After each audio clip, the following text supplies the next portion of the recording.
Bienvenue sur DMG TV, les histoires mystiques. Tu es nouveau sur la page, n'oublie pas de t'abonner, de laisser un commentaire, de liker et de partager.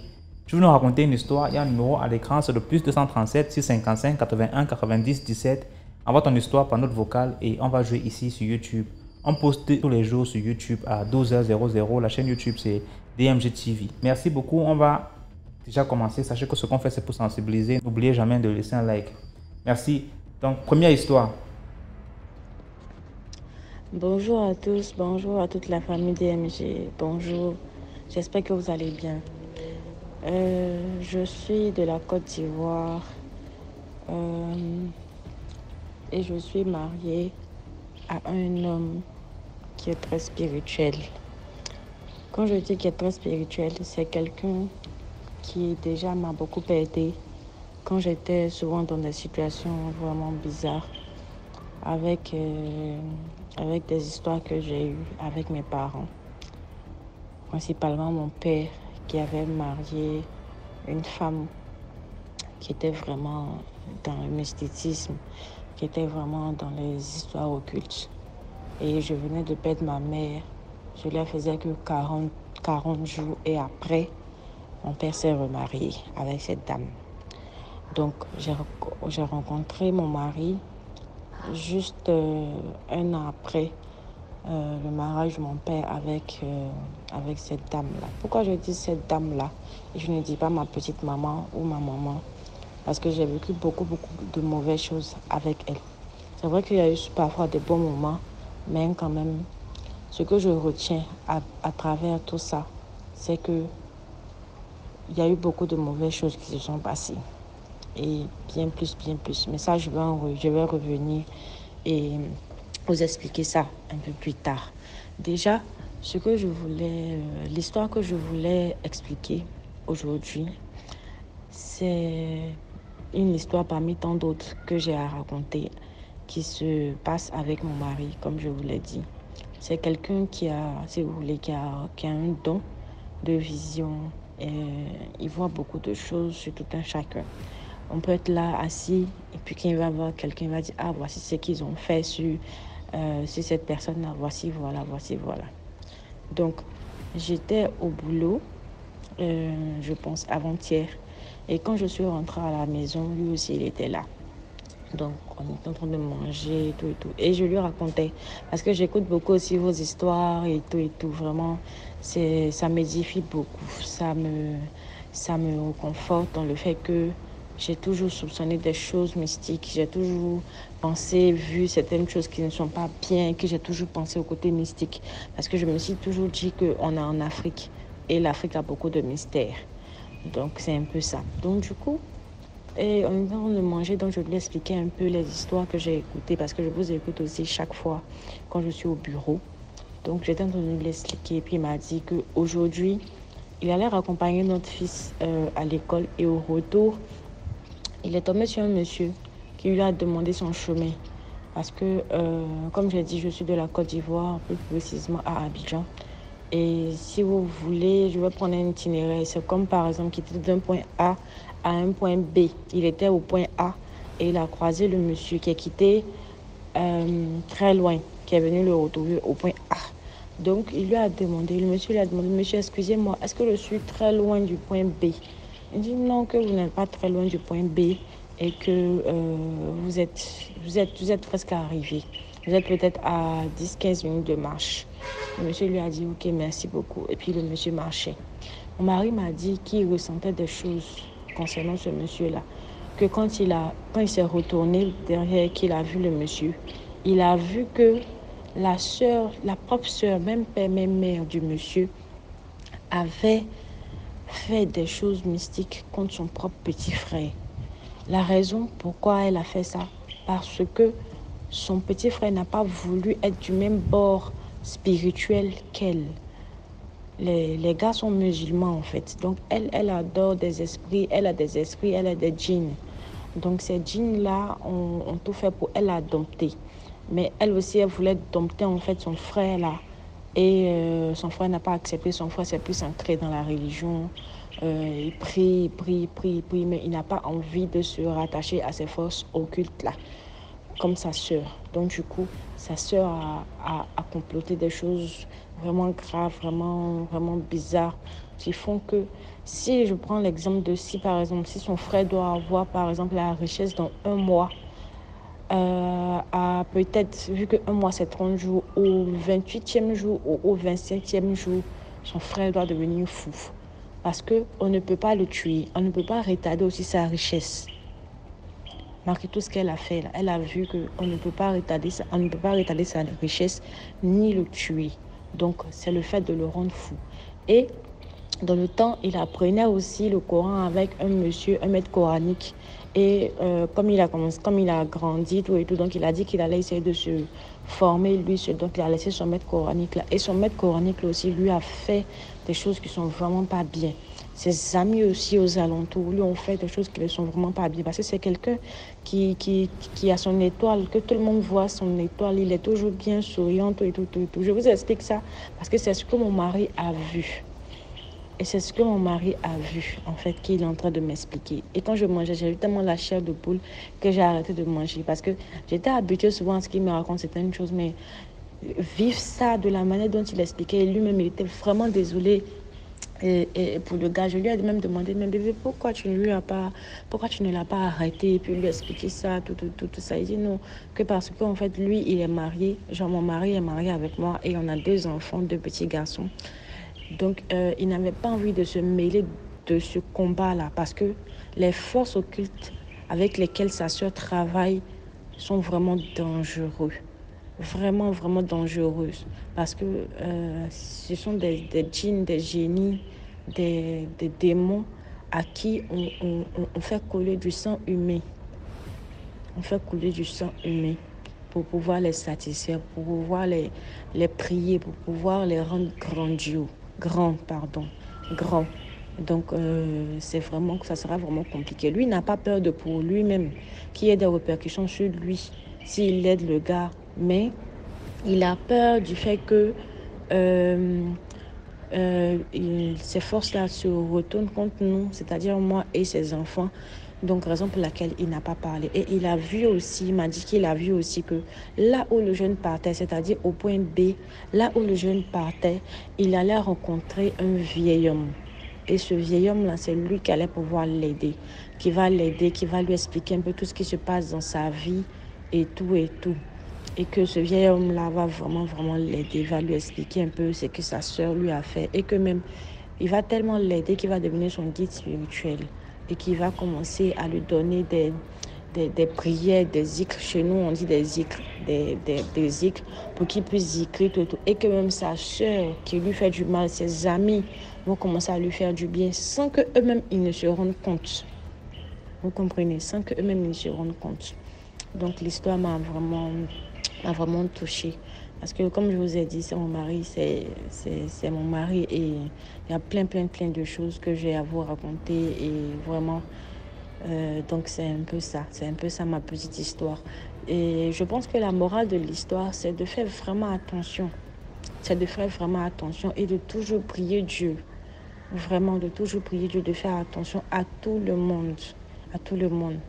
Parce que dans cette vie d'aujourd'hui, là, comme on le dit, chien mange chien. Donc, c'est de faire vraiment attention à qui on côtoie, à qui on s'adresse et la manière, analyser aussi, en fait, la relation avec les gens. Surtout, le principal, ce qui est le plus primordial, c'est de faire beaucoup attention et de prier. Surtout la prière, vraiment. Que Dieu nous protège et merci beaucoup. J'espère que je vais pouvoir monter un jour en direct et raconter une histoire. Merci beaucoup et bonne soirée. Merci beaucoup pour l'histoire. Là, on va passer à la deuxième histoire. Oui, bonjour tout le monde. Mon nom est Kamara Amadou. J'habite en France. Mon histoire a commencé en 2021. Mon histoire, ça concerne un démon qui me possède, qui prétend être Dieu, qui prétend être Allah ou le Saint-Esprit. Tout a commencé quand j'ai travaillé à Intermarché Esplanade. J'ai travaillé pendant 6 mois. À un moment de ma vie, je me suis rendu compte que je commençais à parler tout seul. Je parlais énormément tout seul. Je ne comprenais pas pourquoi. À part ça, un jour, on est venu, je me suis décidé d'écouter le Coran. Quand je me suis décidé le Coran, j'ai senti un brûlir, un énorme brûlir dans mon corps. Et j'ai senti qu'il y avait quelque chose qui bougeait dans mon ventre. Et du coup, ce jour-là, j'ai arrêté le Coran.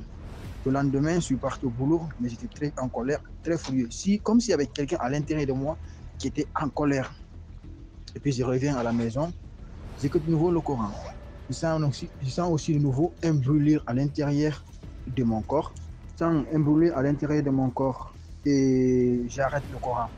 Et là, quand la nuit est tombée, et là, je sens la présence de 6 personnes dans ma chambre, dans mon appartement. Et je ne sais pas ce qui se vers 23h, je me réveille, je vois la présence de 6 personnes, dont il y avait des filles et des garçons. Okay, c'était le premier contact que je rentrais avec ces démons en contact. Mais ils ne savaient pas que je pouvais sentir leur présence. Et quelques semaines passent, je sens régulièrement la présence de ces démons. Et quand la nuit tombe, je me faisais agresser régulièrement de la part d'un de ces démons qui est un garçon comme moi, si tu veux, une sorte de ce qu'on appelle un mari de nuit, une femme de nuit qui m'agressait. C'était une sorte de mari de nuit parce que je suis un garçon. Lui aussi c'était un garçon, donc c'était une homosexualité. Et genre, je me faisais agresser sexuellement pendant très longtemps.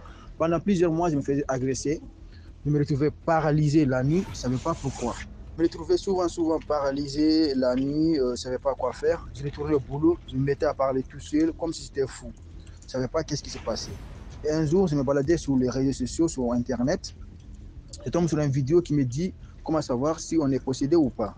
Et je décide de vérifier si bien on est possédé ou pas. On m'a demandé d'écouter le Coran. Quand j'ai écouté le Coran, j'ai très mal réagi. Mon corps souffrait, il y avait du brûlis qui sortait. Il y avait mon corps qui souffrait comme si je brûlais en fait. Et du coup, après ça, je décide d'aller voir un imam pour faire ce qu'on appelle le ruqya. Quand nous avons fait le ruqya, l'imam finit par capturer ce qu'on appelle le démon, le djinn, ce qu'on appelle le djinn en islam. Ils ont eu une conversation avec nous. On m'a dit qu'on m'avait fait de la sorcellerie, on m'a fait manger de la sorcellerie depuis en Afrique, où il est venu avec cette sorcellerie. Du coup, après ça, je suis rentré à la maison, mais les attaques n'ont pas cessé, les agressions nocturnes continuaient, je recevais régulièrement des agressions nocturnes en pleine nuit, je dormais. Et puis, 6 mois qui passent, puis 8 mois, en 2022, tout a commencé de nouveau. Là, j'étais assis chez moi, je sens encore toujours la présence de quelqu'un qui me suit, quelqu'un qui est avec moi et dans ma maison que je ne voyais pas. Et je finis par insulter cette présence parce que j'étais énervé. J'insulte le démon ou le djinn qui est avec moi, je le dis, je le traite de sale démon. Ok? Et ce démon me répond automatiquement, je ne suis pas un démon, tu ne m'insultes pas comme ça. Okay? En ce moment, je réponds à ce démon, je dis que si tu es un démon, j'aurais commencé à avoir des conversations. Et plus tard, je me suis excusé envers le démon. Je lui ai dit, je me suis excusé pour tout ce qui se passait, par rapport à tout le brûlis qui s'est passé. Lui aussi, il s'est excusé. Il m'a proposé de signer un pacte avec lui. J'ai refusé. Il m'a proposé de coucher avec lui dans mes rêves. Il m'a proposé d'être son amant dans les rêves, de baiser avec elle dans les rêves. Il y en avait plusieurs, ils étaient 6, il y avait des garçons et des filles. Il y avait parmi ces 6, il y avait le garçon qui essayait qui m'agressait nocturnement, mais la fille, elle ne m'agressait pas. Du coup, quand j'ai découvert et que je suis rentré quand je les ai découverts et que je suis rentré en contact avec eux, la fille, ce qu'on appelle la djinnia, me propose d'être marié avec elle. Et du coup, j'ai refusé. Et on est resté en communication pendant une semaine. Il me présente quelqu'un qui prétend être Dieu. Okay? Cette personne, c'est un démon comme eux qui prétend être Dieu, qui ressemble à un humain, qui est noir comme toi et moi, qui porte des vêtements jaunes, des chaussures jaunes avec des logos du soleil, avec une sorte de couture sur son gorge. Et celui-là se présente à moi, il prétend être Dieu, qui lui, il est Dieu, le Saint-Esprit. D'accord? Et je commence du coup à parler avec cette personne, ce démon qui prétend être Saint-Esprit. Au début, il a réussi à me convaincre qu'il était Dieu. Et du coup, il me dit qu'il m'a choisi comme prophète. Okay? Il m'a dit qu'il m'a choisi comme prophète. Je devrais être prophète pour propager sa nouvelle religion, qu'il m'a choisi comme prophète.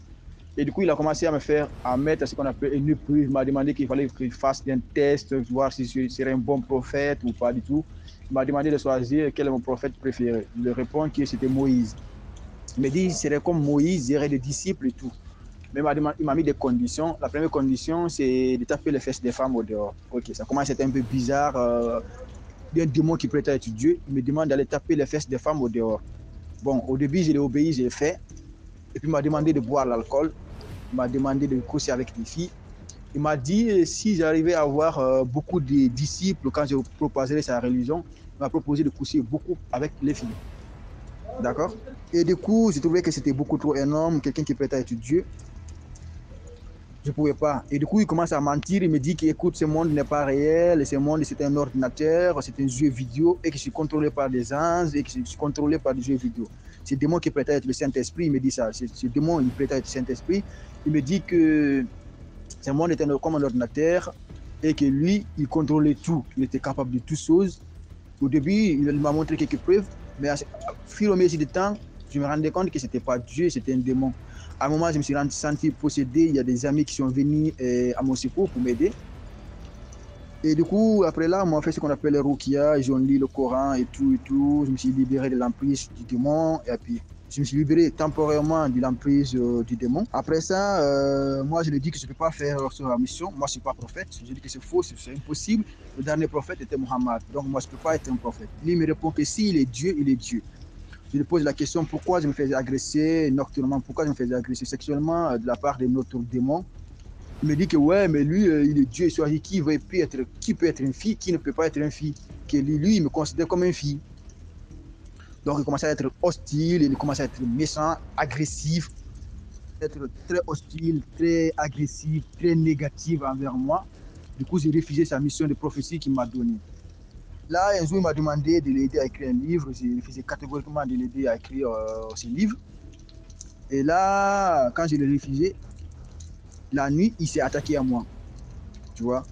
Et du coup, quand il s'est attaqué à moi, je lui ai demandé comment tu peux être Dieu et faire être aussi méchant que ça. Il me dit, il me propose de venir baiser avec lui au paradis. Si j'acceptais de me niquer devant le paradis, et ben, je rentrerai au paradis gratuitement. Il m'a garanti que j'allais rentrer au paradis à condition de baiser avec lui. Ok, ça c'est le Saint-Esprit, c'est un démon qui est un garçon comme moi, un mâle. Il prétend être le Saint-Esprit, il me propose si je veux baiser avec le Saint-Esprit, bah, je rentrerai au paradis sans effort. Okay? Et puis il y a son assistant qui est une démon, elle qui vient me proposer le mariage, me propose si je me marie avec lui, qu'il y aurait des enfants avec elle, que je rentrerai directement au paradis. Et l'histoire commençait à être très louche, très bizarre, je ne savais pas quoi faire. Je ne connaissais pas vraiment que c'était un démon au début. À fur et à mesure que l'histoire passait, il était très agressif. Je me retrouvais souvent avec de la méchanceté, avec des mots très désagréables de la part de ce démon. Et du coup, je suis allé à l'église pour demander aux gens à quoi ressemblait le Saint-Esprit. On me dit que le Saint-Esprit était une énergie pure. On m'explique à quoi ressemble Dieu dans la Bible. Et lui, il vient me dire, le démon qui peut être le Saint-Esprit, je vois qu'il n'y a pas une correspondance. Je comprends totalement que ce n'était pas le Saint-Esprit, mais c'était un démon. Le démon commence à me mentir, à me manipuler en disant que non, que le livre c'est un test, que Dieu est noir comme toi et moi, tu vois. Toi tu es noir, moi je suis noir, et que Dieu est un homme noir, il ressemble à un humain qui a la peau noire comme toi et moi, et que c'est lui Dieu. Je suis allé à la mosquée aussi pour vérifier à quoi ressemblait l'apparence de Dieu. Là où ça m'explique, je vois que l'apparence ne correspond pas. Et du coup, le démon, il se mettait à m'attaquer du coup à l'intérieur de mon corps. Il attaquait mon cœur.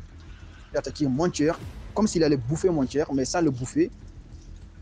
Il s'attaquait à mon œil, mes organes, à l'intérieur de mon ventre. Je sentais que le démon-là, il bougeait partout. Le démon-là, à ce moment, il commençait à parler à l'intérieur de ma tête. Je commençais à être un peu comme fou. Et je sentais que j'allais être comme fou. Et j'ai décidé d'aller voir une église pour faire l'exorcisme, pour voir si ils peuvent m'aider pour comprendre qu'est-ce qui m'arrive, est-ce que j'ai vraiment affaire à Dieu. Et là, on m'explique comme quoi Dieu est plus grand que tout ce qui existe dans l'univers. Dieu ne peut pas être là et qu'on ne peut pas voir Dieu.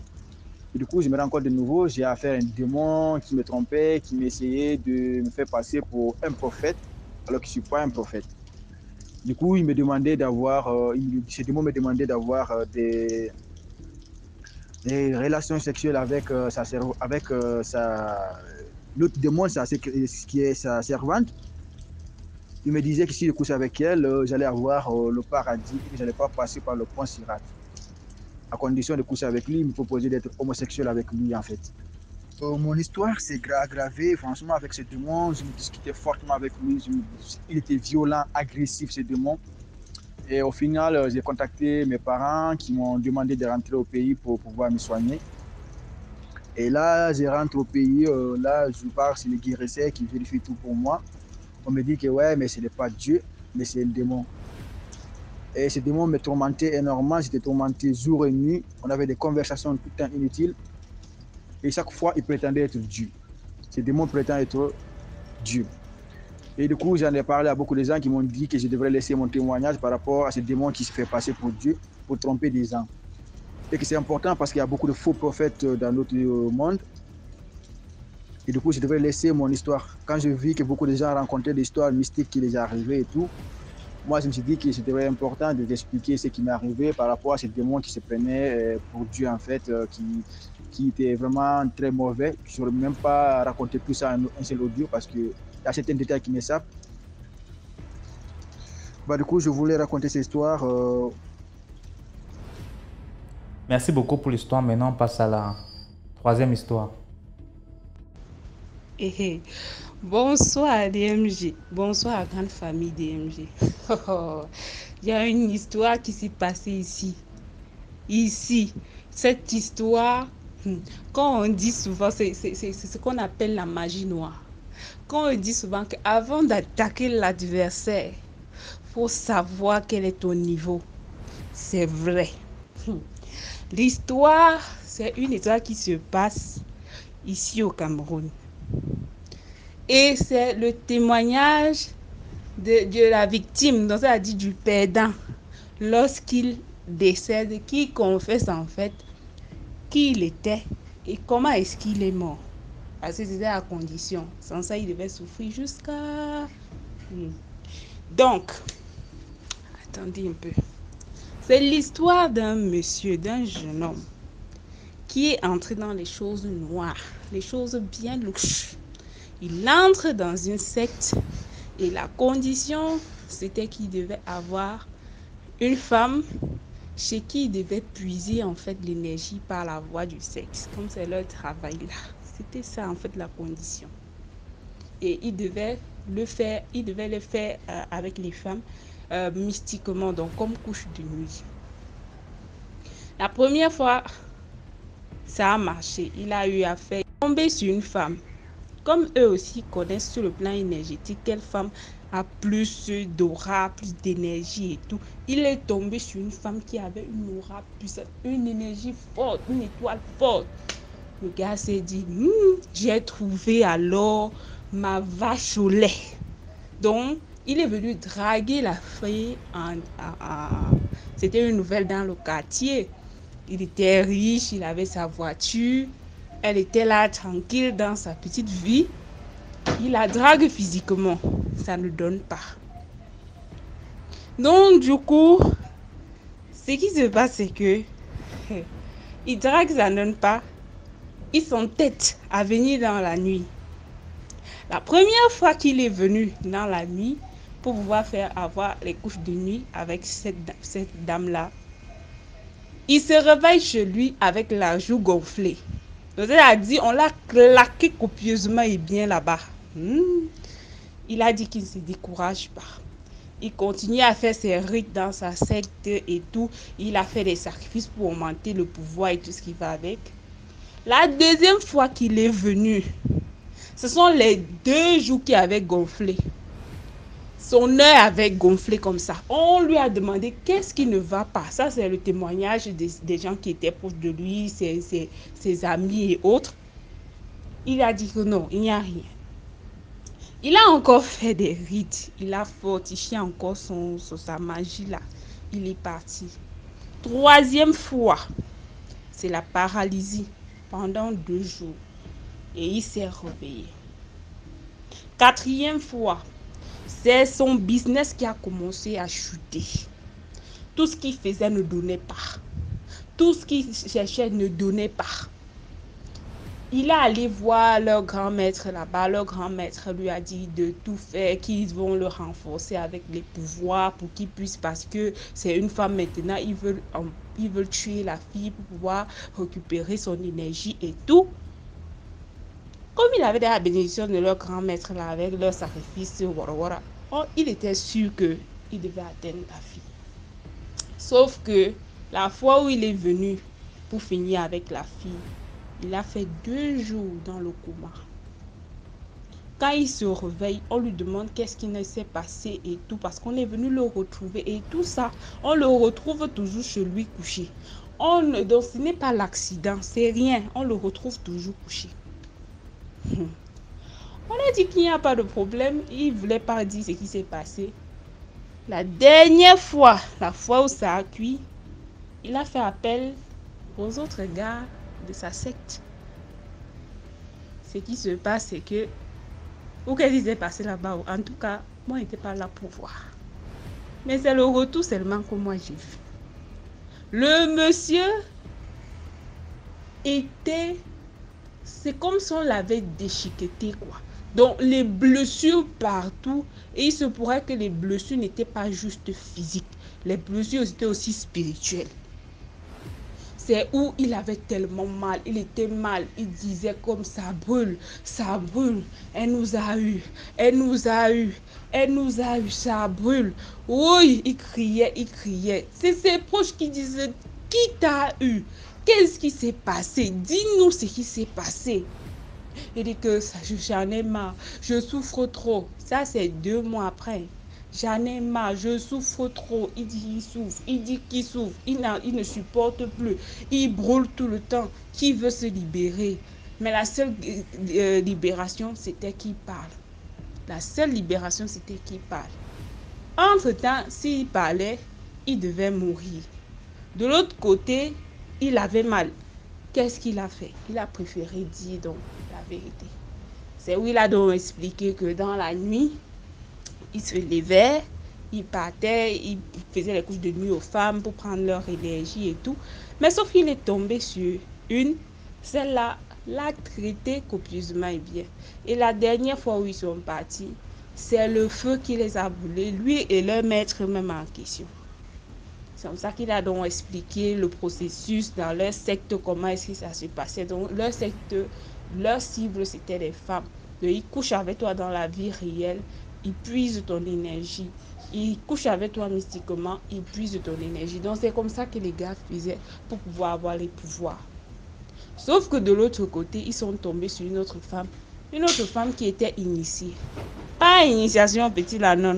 Elle, c'était le maître du maître. Dès qu'il a confessé tout, il est mort. Non, avant de commencer la bagarre, pardon, faut mesurer vos armes. Si tu ne sais pas qui est ton adversaire, pardon, que ce soit physique, que ce soit spirituel, faut fuir les problèmes. En bon entendeur, salut. Bonne journée. Merci beaucoup pour l'histoire. Maintenant, on passe à la 4e histoire. Bonsoir DMG.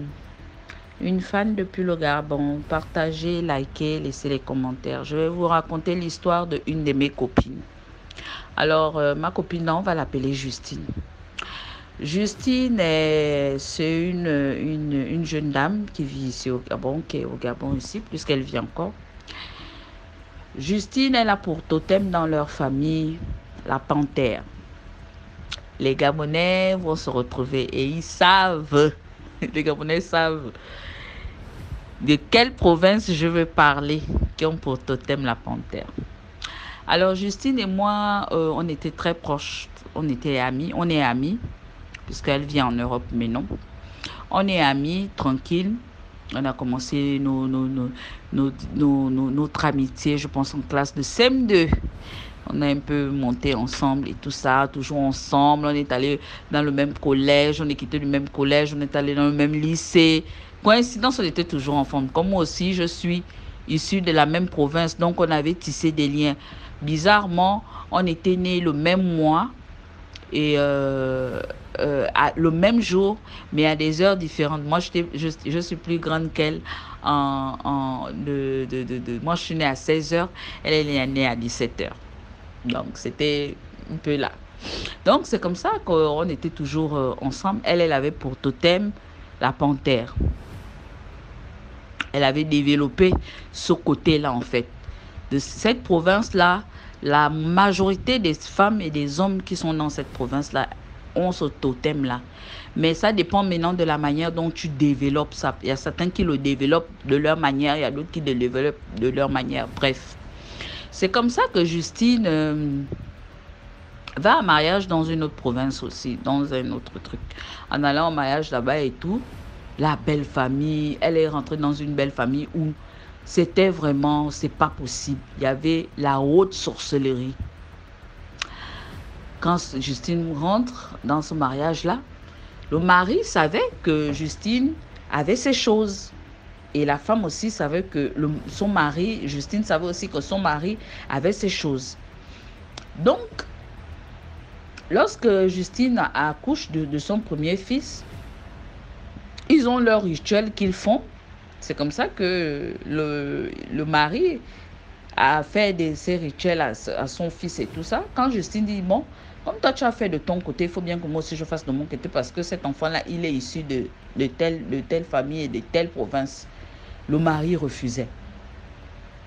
Justine a dit, ok, elle en a fait un peu une histoire là. Sa famille l'a dit, laisse le père de l'enfant et tout ça. Justine a laissé. Le deuxième enfant, toujours la même chose. Le troisième enfant, toujours la même chose. Donc, le quatrième, quand elle tombe enceinte du quatrième enfant, c'est comme ça qu'elle dit à son mari que, ah, ça fait 3 grossesses que je fais l'eau chaude ici. Moi, la quatrième grossesse, là, moi, je vais aller faire ça chez ma mère. Je vais me rendre chez ma mère, je vais accoucher là-bas. Le mari a dit, ok, il n'y a pas de souci. Le temps que Justine aille chez elle, ils sont restés à charger ses enfants, donc à montrer les enfants la route du vampire. Il les faisait maintenant voyager. Le père aussi était toujours machin. Donc, Justine accouche chez ses parents. Lorsque Justine accouche, Justine a dit à ses grands-parents que, ah, profitez à faire l'enfant le rituel, machin, les rituels là, parce que quand je vais remonter, c'est pas sûr que mon mari va accepter, parce que les 3 premiers là, on ne leur a pas fait ça. C'est comme ça que les parents ont profité à faire ça à l'enfant. Ils ont fini de faire. Justine prend l'enfant 3 mois après. Son mari vient lui chercher et l'amène à la maison. Ils sont là tranquilles. Les choses partaient. Bizarrement, les 3 premiers enfants, quelques années plus tard plutôt, les 3 premiers enfants, les études, c'était pas vraiment ça, c'était toujours, ça tâtonnait. Mais le petit quatrième était très intelligent. Très intelligent. Au point où il s'est retrouvé à comment on appelle ça? En première, il avait 18 ans. Non, il n'avait pas 18 ans, il avait, je pense, 16-15 ans. Il s'est retrouvé en première.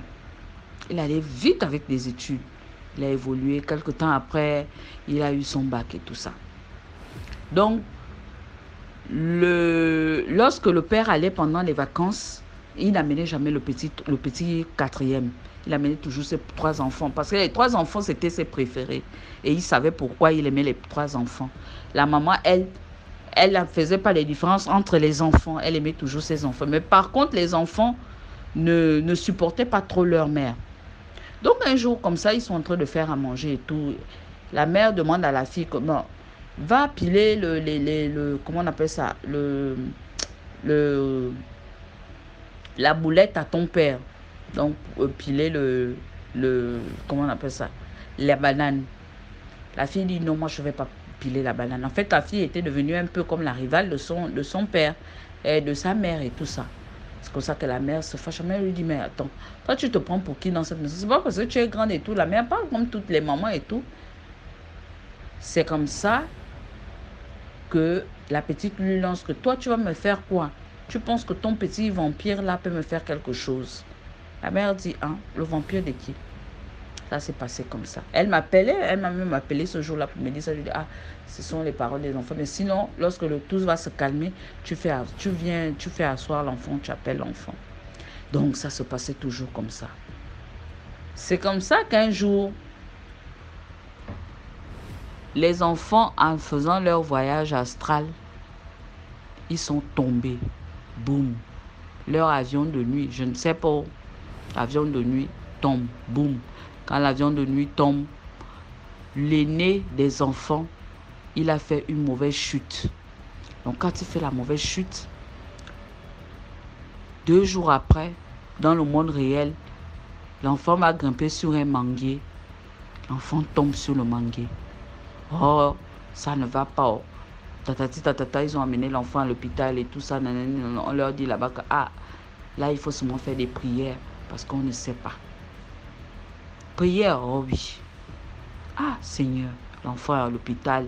Ça essaie d'aller à gauche, à droite et tout. 2 jours après, le papa fait son voyage. Là-bas, on va lui dire que non. L'enfant là ne peut pas mourir parce que c'est lui notre pilote. C'est lui qui tient l'avion la nuit. Donc s'il meurt là, on n'aura pas vite notre pilote. Donc qu'est-ce que tu vas faire? Tu vas changer le vampire de ton 4e là. Tu vas donner ça au premier. Et tu prends le vieux vampire de ton premier, tu donnes ça au 4e.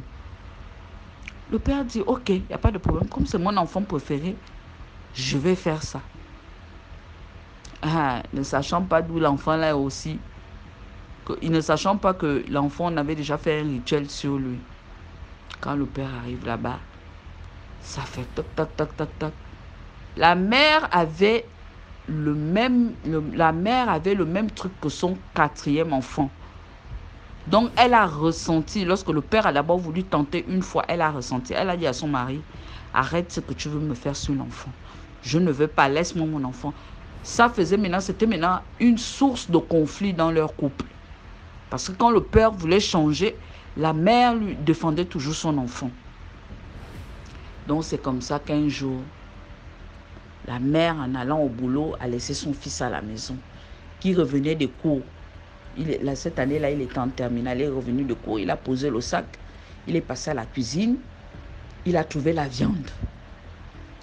L'enfant dit, c'est sûr que c'est maman qui a préparé, puisque la mamie est là et tout, la seule personne qui prépare à la maison, c'est maman. Donc, le père et les 2 autres enfants étaient en complicité. L'enfant est venu, il s'est servi, il a mangé et tout ça. Comme les enfants mangent, il a mangé, il a mangé, il a terminé de manger, il est allé se coucher dans la chambre, il a enlevé la tenue. Il était couché dans la chambre. L'enfant a dormi de 13h jusqu'à 13h de l'autre jour. Donc, il n'est même pas allé au cours le lendemain. La mère dit, ça, c'est quel sommeil? Ça, c'est quel sommeil, ça? Quand elle va réveiller l'enfant comme ça, l'enfant est dans le sang qui sort du nez, qui sort de la bouche, qui sort du bas. La mère dit, ça, c'est quelle histoire, ça? Donc, au même moment, la mère tape la poitrine. Elle tape sa poitrine, boum, pour sortir dans... C'est comme ça qu'ils sortent. Elle tape sa poitrine. Elle voit que non, le père a changé de vampire. La mère dit, quoi? L'enfant de qui? Donc, c'était devenu une guerre entre le mari et la femme. La femme, dans leur vampire là-bas, elle traverse, elle va trouver le mari là où le mari se trouve, avec le truc de l'enfant. Le père était en train déjà de faire l'échange. La mère a dit, tu vas changer le truc de qui? Ils ont commencé à discuter le truc là-bas. Les voisins d'à côté disent que le bruit qu'il y avait dans la maison, un bruit pas possible, une bagarre comme c'est pas permis. Le mari et la femme. Tout. Ça, c'est quel bruit? Les voisins viennent cogner, Pendant ce temps, le fils était couché. Le 3e fils était couché dans une mare de sang. L'autre là-bas était couché à l'hôpital. Donc, le père et la mère se bagarraient dans une autre sphère. C'est comme ça que la mère lui dit, ok. Donc, tu veux me défier? Je vais te montrer que je reviens de telle province. Elle a tapé le truc. Voum, panthère. Elle a bondi sur le mari. Déchiqueté le mari. Donc, pendant que les gens le voyaient dans le taxi, en fait, je ne sais même pas comment vous dire ça, le chauffeur, les autres passagers dans le taxi voyaient le monsieur. Mais le monsieur est en train de faire des trucs bizarres dans le taxi. Quand le monsieur sort du taxi, pour dire qu'il traverse la route, on ne sait pas, il a fui, on ne sait pas ce qui le poursuivait. Quand il sort du taxi, il veut traverser la route. Un groumier qui revient, c'était la zone du 8. Un groumier qui revient de je ne sais où, chargé avec ses billes de Koumé, et passé sur le monsieur. Vroup. Pâté. La femme est revenue en elle depuis la maison. Elle est revenue, elle a replacé son truc à l'enfant. Bon.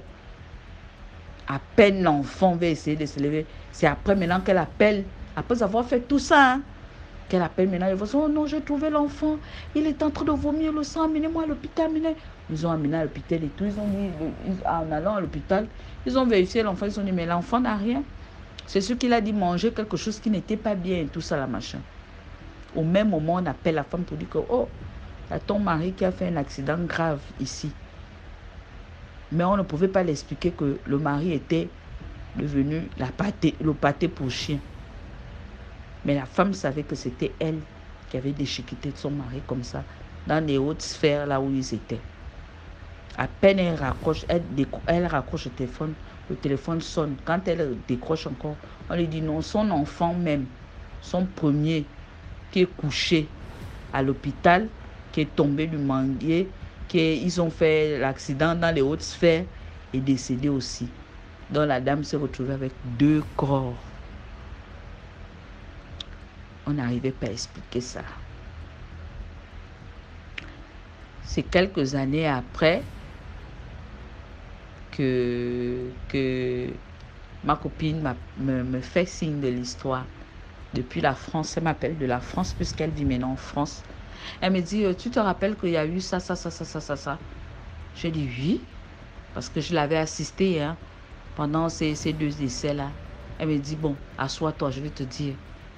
C'est comme ça qu'on a fait, c'est comme ça. Je dis, quoi? Elle me dit, oui, j'ai géré ça comme ça. C'est comme ça. Et son fils, son 3e fils, il vit en France, hein, il travaille en France, il fait tout en France. Parce qu'après l'enterrement du mari de son premier enfant, de son premier fils, elle a essayé d'encadrer les 2 autres qui sont restés, mais les 2 autres, ça ne pouvait pas, parce qu'eux, ils faisaient partie d'un autre monde. Les 2 autres sont restés du côté paternel. Elle a pris son premier fils. Elle est partie en France, elle a refait sa vie. Et voilà, c'est comme ça qu'elle m'explique ça. Elle m'a expliqué ça récemment, là, hein, ça fait peut-être 1 semaine. Elle m'a expliqué que non, voilà ce qui s'est passé réellement. Je dis, donc tu es comme ça. Elle me dit, maman, elle me dit, nous tous on a ça. Mais ça dépend de la manière dont tu l'utilises. Il y a des gens qui l'utilisent de la mauvaise façon. Il y a des gens qui l'utilisent de la bonne manière. Donc, ne négligez personne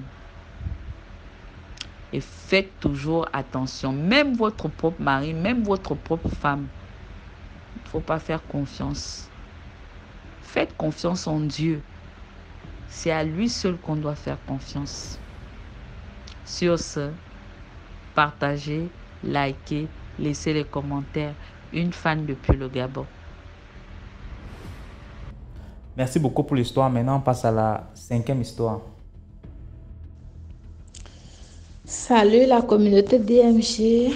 J'espère que tout le monde se porte bien. Que Dieu bénisse chaque activité de chacun.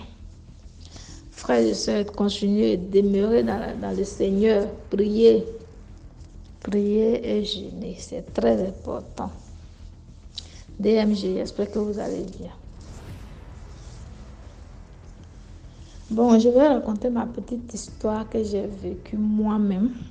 J'en ai plein, mais je pense que DMG aura le temps un jour de jouer ça un à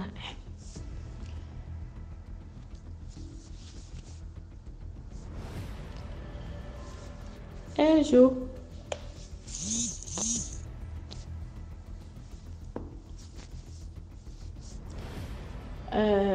moi et mon chéri, on a déménagé. L'histoire, j'avais déjà raconté ça.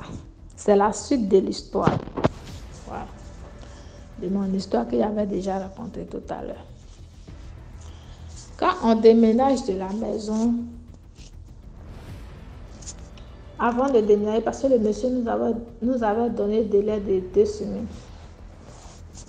Vu que nous aussi, on n'avait pas la caution en question sur place, il faut chercher la caution. Mon mari ne travaille plus. C'est moi, je vendais des jus pour pouvoir subvenir aux besoins de la maison. On mangeait dedans, on faisait tout dans le petit jeton qu'il gagnait. Donc, ça fait que ça ne pouvait pas atteindre l'an de caution maintenant.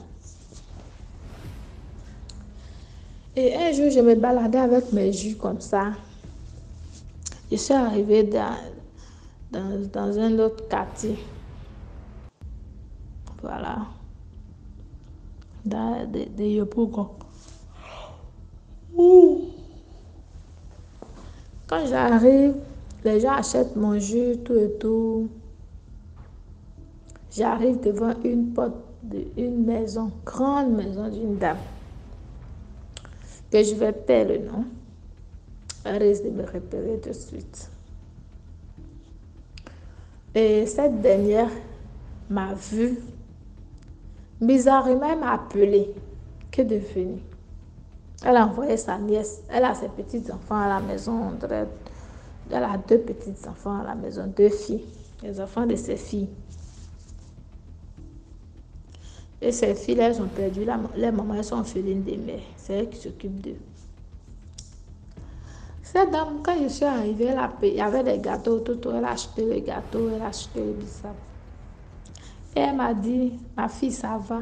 J'ai dit, ah maman, ça va, oh, ça va. Bon, la dame, à côté de sa maison, elle avait construit des studios en face de sa villa, qui était encore en pleine construction. Il n'y avait même pas du carreau dedans. Mais elle avait mis le ciment, les trucs comme ça. Quand j'ai vu la maison, il n'y avait même pas de plafond. Elle a juste mis le portail et le ciment. Excusez-moi, je suis un peu fatiguée. Et quand je tourne mon regard vers la maison me frappe à l'œil. Vu que nous aussi, on était dans le besoin d'une maison. Et puisqu'on est un peu serré et puis c'est précipité, je pense que ces gens ont des maisons d'abord en attendant pour nous secourir, en attendant qu'on trouve mieux. Et j'ai dit à maman que la maman là, que maman a dit oui. Elle dit, tes maisons là, c'est pour toi les maisons? Elle dit oui. Que non, elle a fini de construire sa maison en construction, mais elle n'a plus d'argent pour terminer.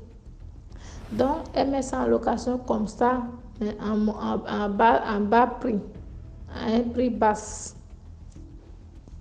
Et ça, moi, je lui ai dit comme ça que nous-mêmes, on cherche aussi une maison, mais comme ta maison n'est pas terminée, je ne peux pas venir payer une maison qui n'est pas encore terminée. Et d'ailleurs, tu fais ça à combien? Elle me dit non, quand vous prenez la maison, c'est vous-même qui terminez, et puis pendant que vous terminez, vous ne payez pas maison. On coupe ça dans vos cautions, tout.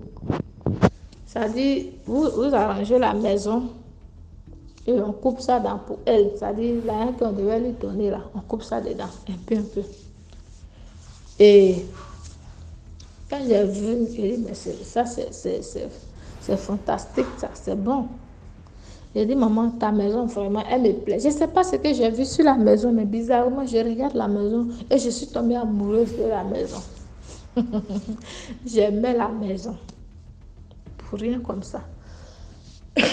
Et j'ai choisi une chambre. Elle m'a dit, non, c'est que moi, j'ai choisi là.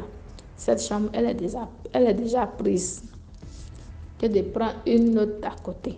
Je dis à la maman que non, moi, c'est celle-ci qui m'a plu. Vous voyez, c'est celle-ci qui m'a plu. Mais si je ne peux pas avoir cette chambre, alors ce n'est pas la peine. La vieille commence à insister. Non, ma fille, je veux que ce soit toi, tu prends la maison. Elle dit, mais qu'est-ce qui s'est passé? Moi, pour moi, puisqu'on est un peu dans les difficultés, et puis j'ai prié. Donc, je me suis dit, bon, le Seigneur a exaucé mes prières, en fait. La dame me dit, paye juste la caution. Je dis à la dame qu'actuellement, on nous a libérés de l'autre côté. Mais la caution que tu demandes,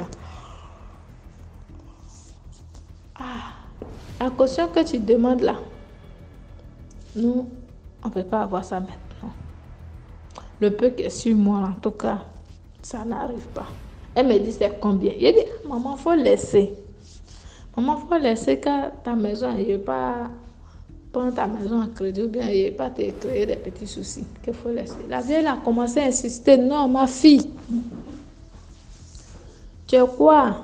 Je dis, ah maman, je viens de l'Ouest, tel Intini. Quand je dis mon Intini, elle dit, j'aime ces gens de filles. Mais tu es le genre de filles. Ça dit, ces femmes-là, elles sont bizarres, elles ne sont pas bien. Mais toi, je sens en toi que tu es très différente. Tu es différente de ces Intinis-là. Tu n'as pas le caractère comme eux. Je dis, ah bon, elle dit, oui, tu es bien, des trucs comme ça. En tout cas, je ne sais pas pourquoi, mais ton comportement me plaît. Je veux que c'est toi. Ça dit, au lieu de moi qui va chercher maison, c'est moi maison coûterait moi maintenant. C'est-à-dire, elle a dit à tout prix de prendre sa maison. Qu'elle veut que ça. Elle dit, je veux que ça soit toi qui prennes la maison. Dis à ton mari. Même si ça peut prendre un crédit, il n'y a pas de problème. Si vous n'avez pas caution, vous pouvez me donner juste, elle a dit, une petite somme. On n'a qu'à lui donner, puis on va finir dans la maison. Ah! Moi, j'ai vu occasion comme ça, j'ai dit, c'est bizarre. Bon, vu qu'on a un peu, il y a pression aussi sur nous de l'autre côté. On ne sait pas où aller nos affaires. J'ai réfléchi, j'ai dit d'accord, j'ai réfléchi, je vais en parler d'abord avec mon chéri. Elle dit d'accord, je m'en vais. Je parle à mon chéri. Mon chéri dit la moitié de l'argent qu'elle a demandé, c'est trop élevé. Elle n'a qu'à descendre. Lui aussi, il aime la charité. Hey. Je passais un autre jour, j'ai voulu dévier la porte de la vieille. J'ai dit, de loin, la vieille m'a repéré. Elle a envoyé sa fille derrière moi. Il faut voir la petite a couru comme ça. Tanti, ma grand-mère dit de venir. J'ai dit, ah, ta grand-mère, elle me veut quoi à la fin? Elle dit, ah, je ne sais pas. Elle dit de venir, on dirait jus. Je viens là, elle dit, ma fille, c'est comment? À faire des maisons. Je n'arrive pas à dormir. Je veux que c'est toi qui prends la maison. Je ne sais pas pourquoi, je t'aime tellement. Elle dit, la vieille, elle a quel problème? Ok, la vieille a compris. Elle dit, DMG, j'ai commencé à avoir honte. Dehors dans le quartier où la majorité de mes clients sont là-bas. Quand je vais là-bas, la même marchandise marche bien. Quand je vais, je fais l'effort de dévier la vieille, mais la vieille a fait tout me repérer, toujours. Au moins 2 à 3 reprises. Je dis, bon, ok, comme tu insistes, maman, la somme que tu as dit là, mon mari n'a pas ça. Même tu as dit la moitié, il n'a pas ça. Elle dit, ok, donnez-moi juste une somme de 60 000 francs. DMG, maison. La maison coûtait 30 000 francs. On va lui donner la somme de 60 000 francs ou bien 50 000 francs. On va prendre la maison. C'était un studio et précis. Hey, j'ai dit ça là. Mon mari n'a pas 50 000 francs là. Il a juste les 30 000 francs du loyer. Ah, ça on va faire comment? Ok, j'ai compris, maman. Je m'en vais encore, je reviens. Elle avait dit, bon, donnez-moi 40 000 ou bien 30 000. Ah, la vieille, là, descend seulement. Il dit, mais de 200 000, on est arrivé à 30 000. Ah, ça, il a dit à mon mari. Son ami l'a convaincu. Il dit, ah, c'est que la vieille, elle est dans le besoin d'argent. Elle est serrée pour l'argent. Nous, on n'a pas vu le côté spirituel. Hein. On dit ça qu'elle est dans le besoin d'argent. DMG. On déménage.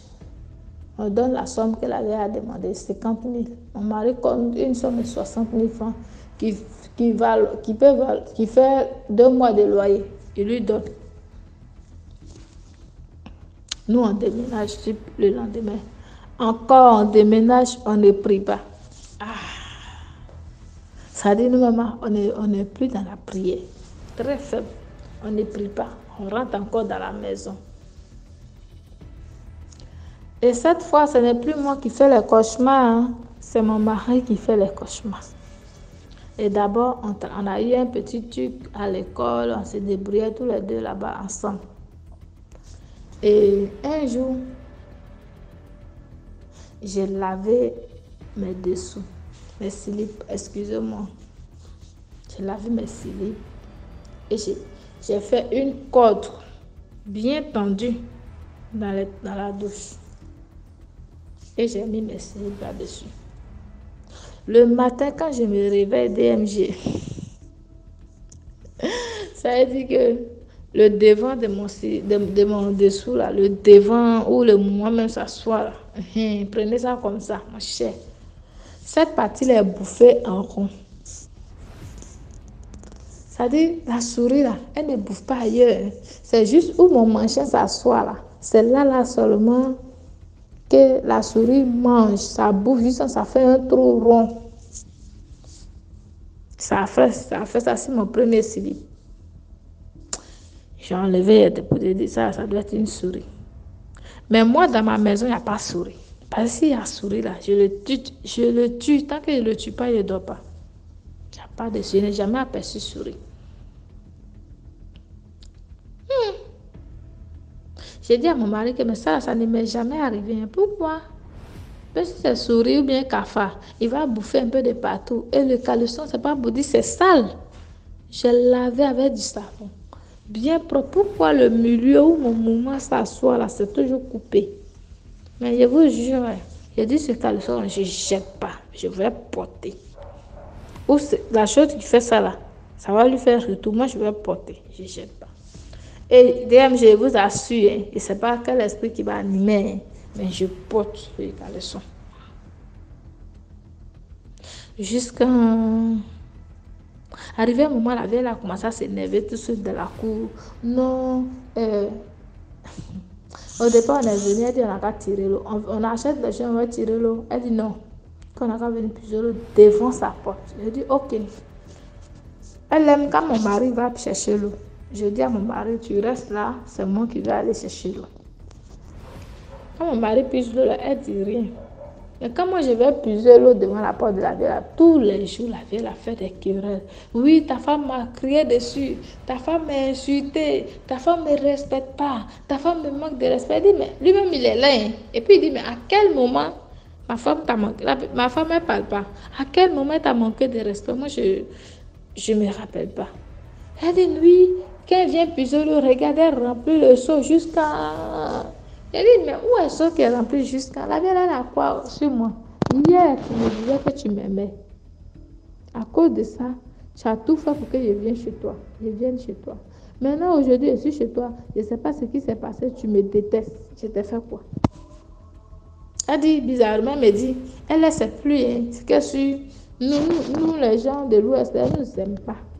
Que moi, mon ethnie, elle ne nous aime pas. Voilà. D'ailleurs, même elle a fait une erreur d'accepter que nous, on vient chez elle. Elle dit, ah, la vieille là, maman.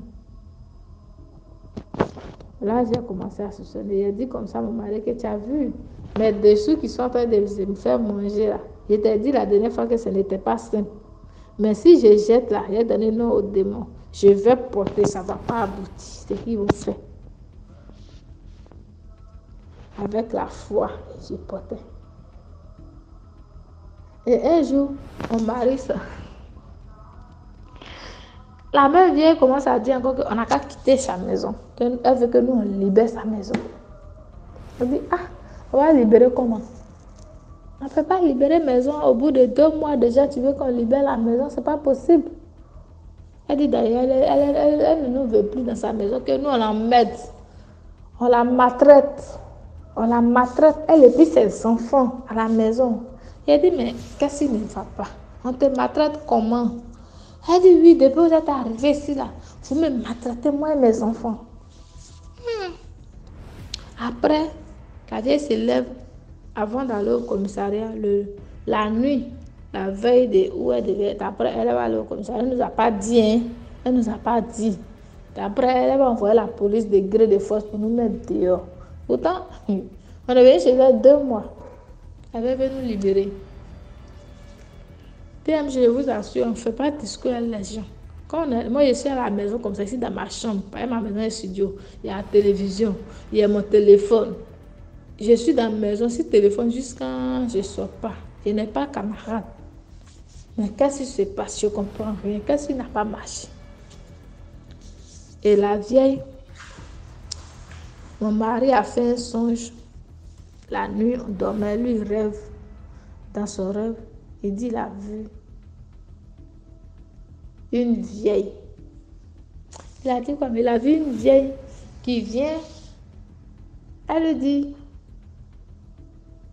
Oh, j'ai oublié, Seigneur. Ça fait longtemps. En 2016, ça s'est passé. 2016, 2017. Elle lui dit, mon fils. Il dit la vieille, elle s'est voilée. Et puis elle lui dit, mon fils, dans le rêve. Elle lui dit oui. Sur la route, elle lui demande, tu vas où? Il dit, ah lui, il a son oncle qui est malade dans le rêve. Lui, s'en rend visite à son oncle. Et la dame lui dit, donne-moi ce que tu as. Et il dit à la vieille, mais c'est quoi j'ai et puis je vais te donner. Je ne peux pas te donner ce que j'ai. Et la vieille commence à lui dire, si tu ne me donnes pas ce que tu possèdes, tu ne me donnes pas ce que tu as, alors c'est moi, je vais te prendre. Et dans le rêve, il tourne, il voit son oncle qui vient. Dans le rêve, d'abord, il dit dans le rêve, il a fini de discuter la dame est partie. Et lui, c'est comme si dans le rêve, il est parti à la maison. Il a trouvé son oncle à la maison. Et son oncle, il explique à son oncle ce qu'il a vu en route dans le rêve. Son oncle lui dit, va demander pardon à la vieille là. Va lui demander pardon tout de suite. Et lui dit à son oncle que jamais je peux demander pardon à cette dame-là, que je ne la connais pas. Je ne sais même pas c'est qui. Et puis, je ne sais pas ce que je lui dois. Je n'ai rien pour qu'elle me dise de lui donner ce que j'ai. Je ne peux pas lui donner quelque chose, alors je ne peux pas. Je ne peux pas lui demander pardon. Et son oncle lui dit, ok, si tu ne lui demandes pas pardon, ce qui va t'arriver, moi je ne suis pas dedans. Va lui demander pardon parce que la vieille, c'est ta tante. Dans le rêve, il dit, ton papa lui dit, c'est ta tante. Donc, si tu ne lui demandes pas pardon, que les histoires viennent, lui n'est pas dedans. Il dit, lui, il ne va pas. Et c'est comme ça qu'il s'est réveillé. Non, il dit d'abord, c'est comme ça. Il voit, excusez-moi, en fait, ça date de longtemps, quoi. Donc, j'ai peur un peu les parties. Il me trompe, je saute, quoi. Et la dame lui dit, il s'en va voir la vieille avec son oncle. Il dit son oncle l'a accompagné là-bas. Et son oncle lui dit, en genoux, il faut t'engenouiller devant la vieille. Et lui dit, jamais, il ne peut pas s'engenouiller. Et la vieille s'est mise dans tout son état.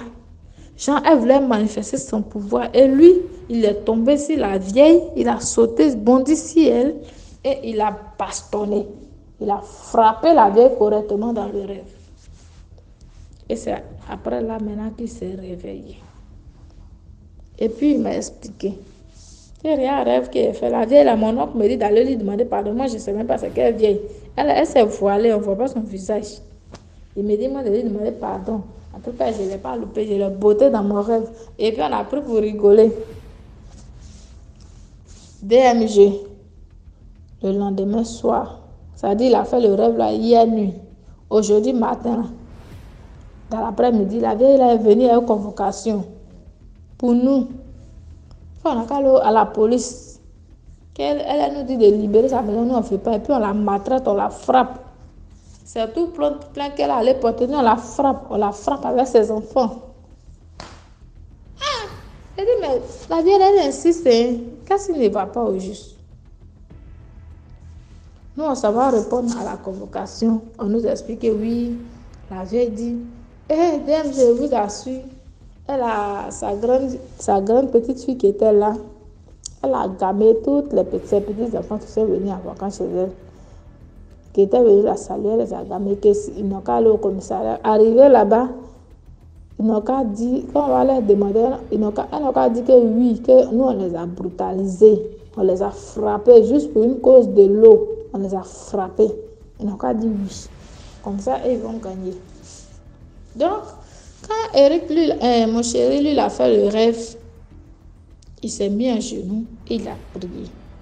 Il a prié sincèrement. Lui, il adore faire la prière. Il prie beaucoup.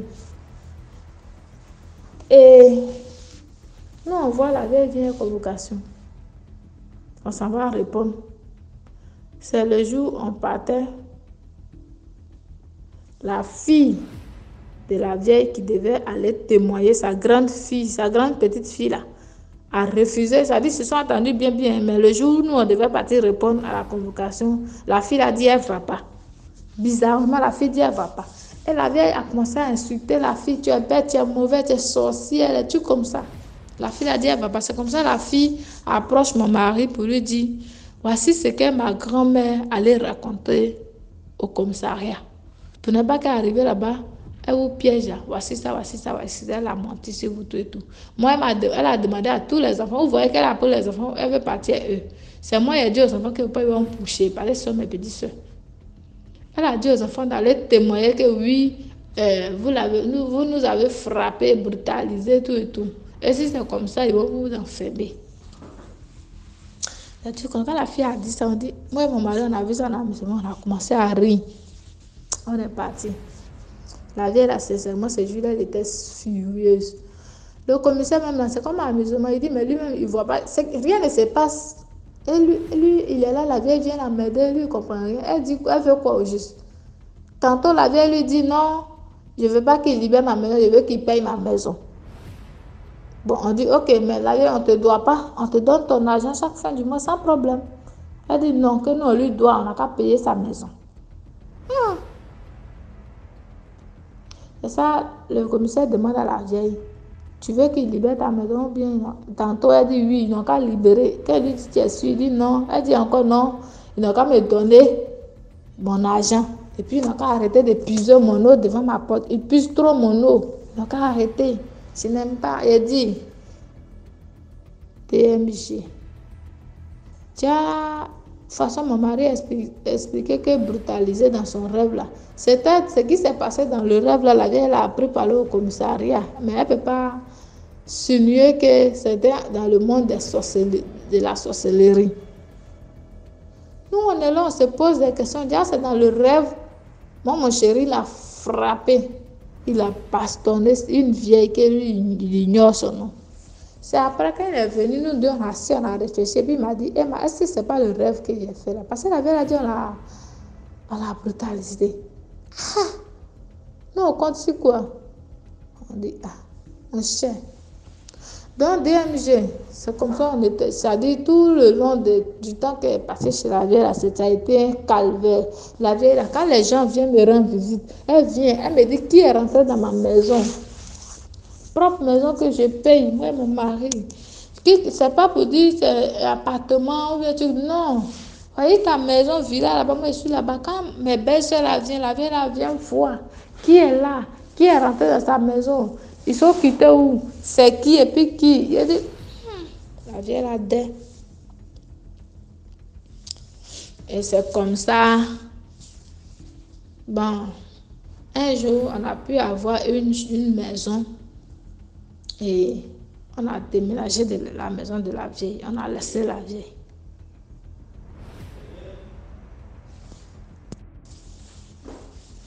Donc, DMG, je ne sais pas ce qui, en réalité, moi, je suis faute d'esprit. Voilà.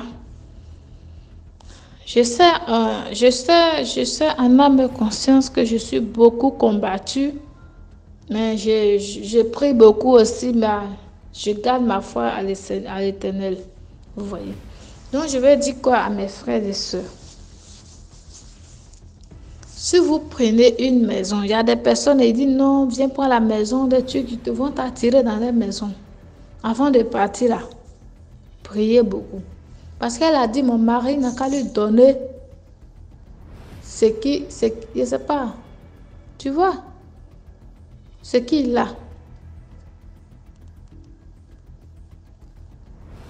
Bon, entre nous, il a quoi qui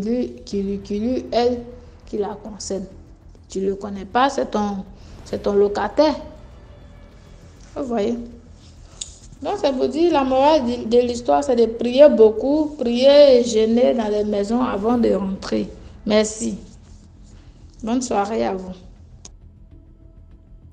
Merci beaucoup pour l'histoire. Maintenant, on passe à la 6e histoire. Bonjour à tous, bonjour à la communauté DMG. Je viens pour vous raconter une histoire qui s'est passée dans un village. Et c'est quelqu'un de proche qui m'a expliqué cette histoire. Voilà, c'est des gens connus, c'est des gens que je connais. Voilà, qui ont vécu cette histoire.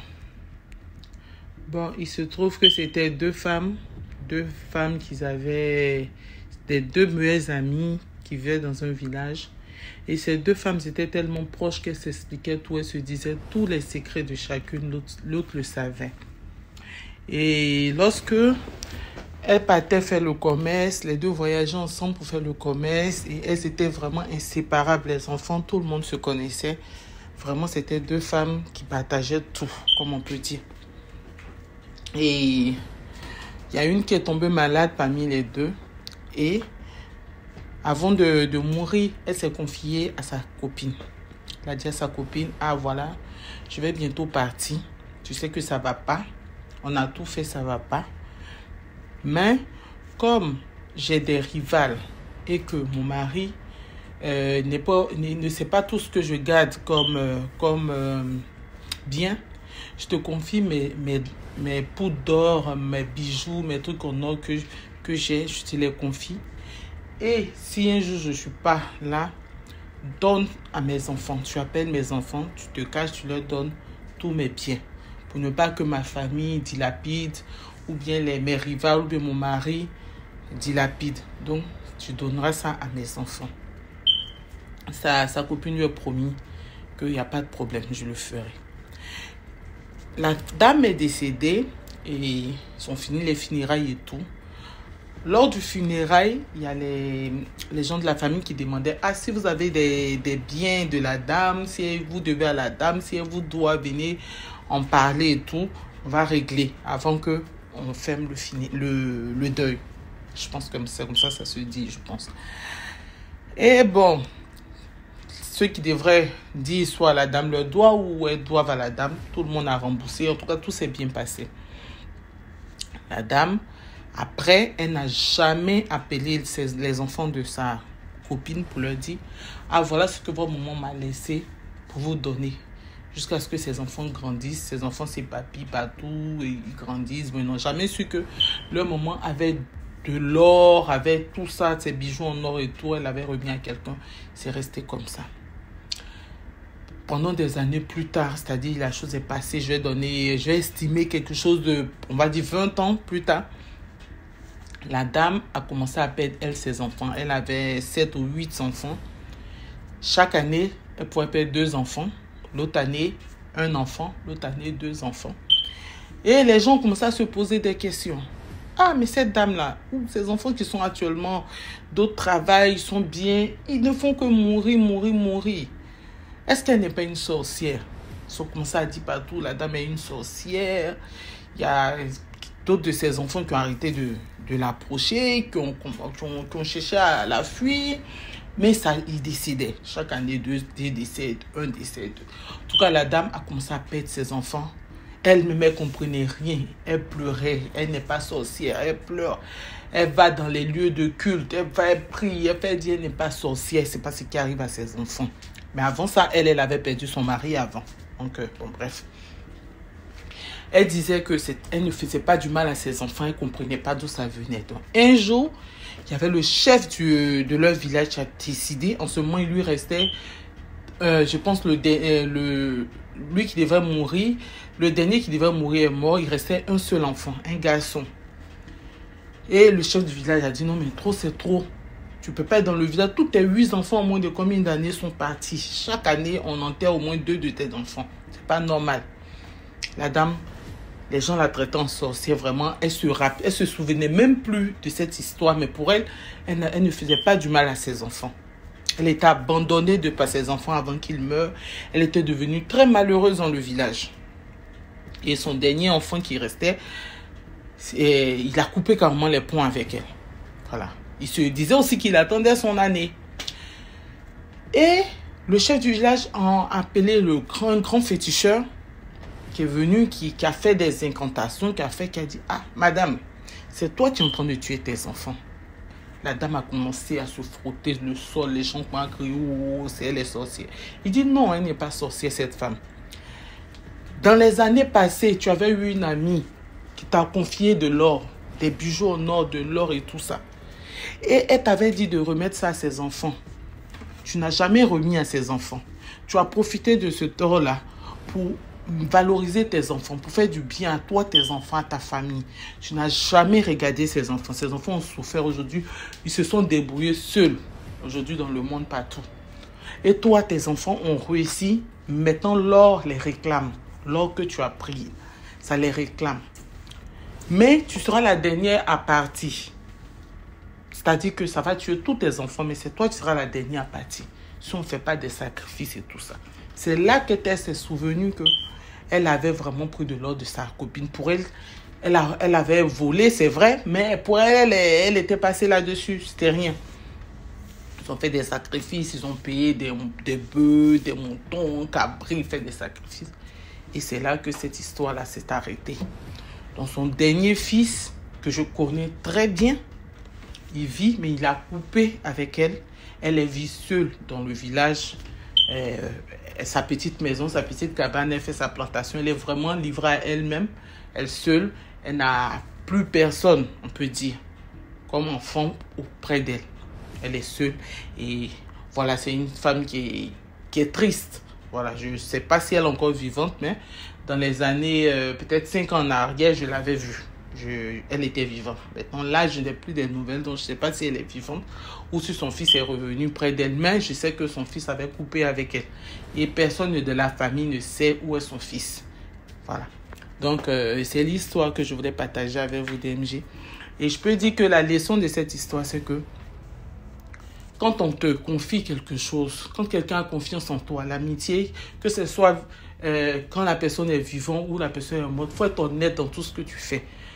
Dans tout ce que tu fais, tu dois être honnête. Tu devrais remettre de l'or. On t'a remis quelque chose pour remettre à des enfants. Comme la dame ne vit plus, tu profites de ce bien-là. Or, ce n'est pas pour toi. Et tu profites en plus en même retirant ces enfants de tout ça et que tu valorises toi tes enfants avec quelque chose qui ne t'appartient pas. Dans la vie, ne pensons pas que quand les gens meurent, ils partent directement. C'est pas du tout ce qui part et qui pardonne tout. Il y a des gens qui sont là, il y a leur sang qui réclame. Il y a des gens qu'on tue, que leur sang réclame. Il y a des gens on tue, ça va passer, mais il y a des gens que quand quelque chose les arrive, en tout cas ça remue, c'est pas facile. Donc faisons attention à tout ce que nous faisons. Veillons à être honnête, à être correct dans tout ce qu'on fait, de telle sorte qu'on puisse protéger en tant que femme aussi nos descendants. Merci à vous et je reviendrai avec une autre histoire. Merci. Voilà, c'était tout pour aujourd'hui. J'espère que vous avez aimé la vidéo. Connectez-vous sur la deuxième chaîne YouTube à 15h00 pour une nouvelle histoire. Merci. Portez-vous bien. Passez une très bonne soirée. Voilà. Ciao. À demain à 12h pour une nouvelle vidéo.